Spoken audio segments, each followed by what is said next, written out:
Moi, je pense que c'est une stratégie, comme le dit le nom, émergente donc qui pourra nous aider à aller encore beaucoup plus loin.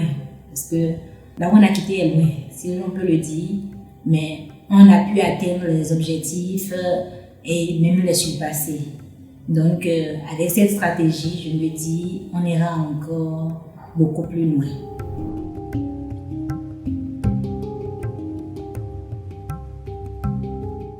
Oui, je dis oui parce que cette vision, elle est holistique. Elle est holistique et prend tous nos points dans la globalité. La vision là parle de l'accès facile à la planification familiale pour tous et inclut aussi les jeunes. Donc pour moi, je trouve qu'elle est vraiment holistique et permet de voir tout dans sa globalité, la planification familiale et les jeunes qui sont aujourd'hui la relève de demain, comme on le dit.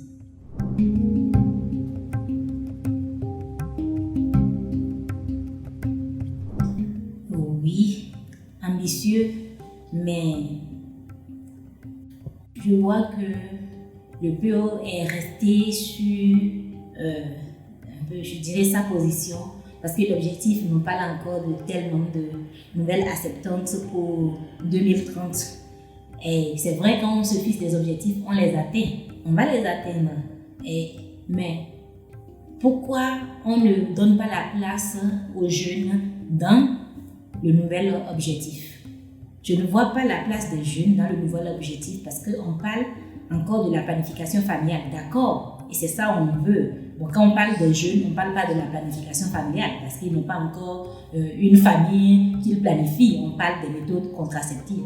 Oui, mais on sait que d'ici 2030, le PO doit atteindre tel nombre de nouvelles acceptances. Mais pourquoi on ne dit pas aussi d'ici 2030, tel nombre de jeunes par pays aurait pu atteindre tel nombre de méthodes ou tel nombre de jeunes dans la sous-région pourraient avoir l'éducation sexuelle. Parce qu'aujourd'hui, l'éducation sexuelle, c'est ça qui essaie de booster un peu la connaissance des jeunes sur la santé de la reproduction, sur les droits sexuels. Mais ce n'est pas encore pris vraiment par tous les pays. Et bien, moi, je me dis, si le PO se fixait aussi un objectif, bon, si je dis un objectif, on va me dire le PO doit rester sur son objectif de départ qui est la planification familiale et ne pas s'éparpiller, d'accord. Mais pourquoi le PO ne fait pas davantage de place aux jeunes? Je vois, c'est vrai, dans les domaines d'intervention, on voit les jeunes qui sont encore là, en activité, en action.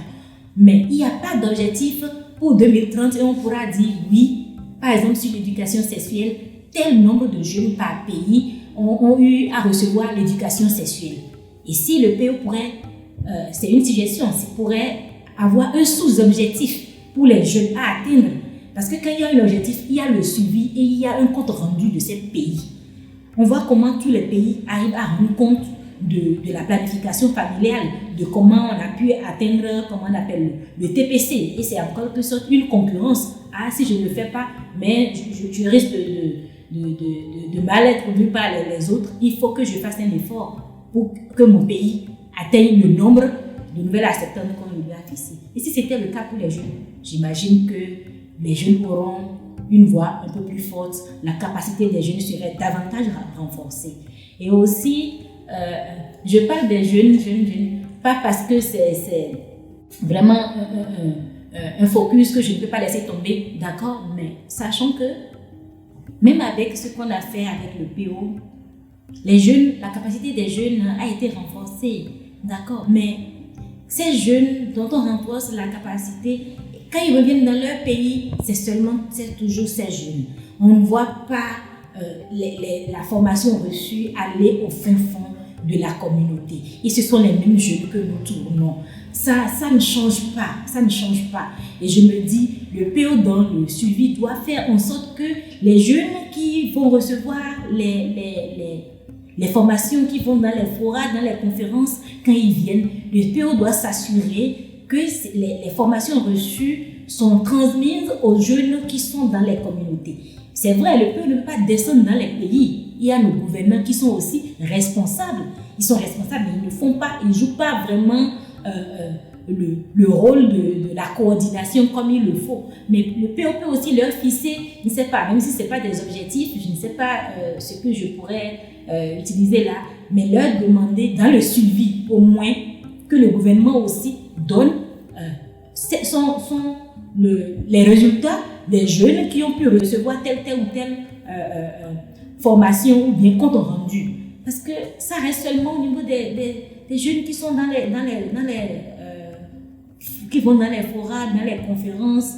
On ne voit que alors qu'on a, je ne veux même pas dire le nombre, vous connaissez le nombre de jeunes que nous avons en Afrique. Donc pour moi, il faudrait que tout ce que le PO nous donne dans les autres conférences, que ça puisse bénéficier aux jeunes.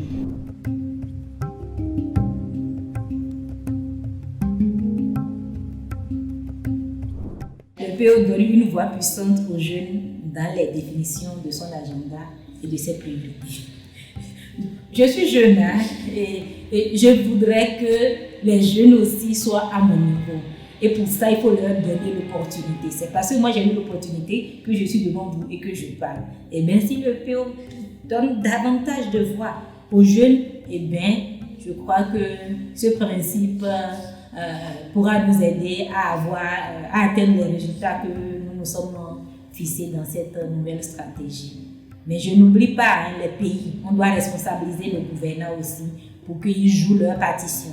Le PO est là pour la coordination et joue son rôle. Les gouvernements aussi doivent pouvoir le faire. Et pour ça, qu'ils fixent aussi des objectifs pour les gouvernants pour dire, ben, vous devrez aussi nous donner telle chose pour qu'on puisse continuer à vous accompagner.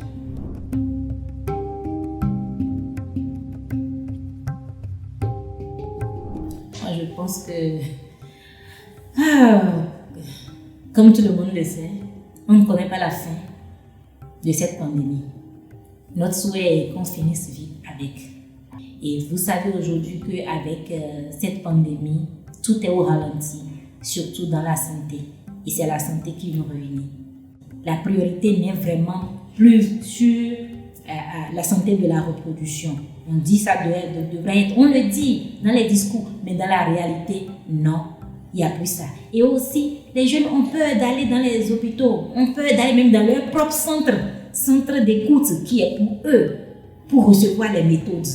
Dans ce que nous faisons, nous vendons les services, il y a l'offre, il y a la demande, il y a l'offre qui s'ensuit. Mais on ne voit pas aujourd'hui les jeunes qui vont encore dans les centres, même les adultes aussi, pour aller demander des méthodes, aller demander des conseils. Donc imaginez. Donc l'impact du coronavirus sur les objectifs que nous voulons atteindre, je me dis, il faudrait avoir la fin, j'espère qu'on va vite aller à la fin de cette pandémie pour que le travail puisse reprendre normalement. Parce que tant qu'il n'y a pas de travail, il n'y aura pas de résultat. Donc, pour moi, l'impact est grand et espérons qu'on finisse vite avec cette pandémie pour que les jeunes soient encore au devant de la scène, pour que nos mamans, nos femmes puissent bénéficier, jouir de leurs droits sexuels.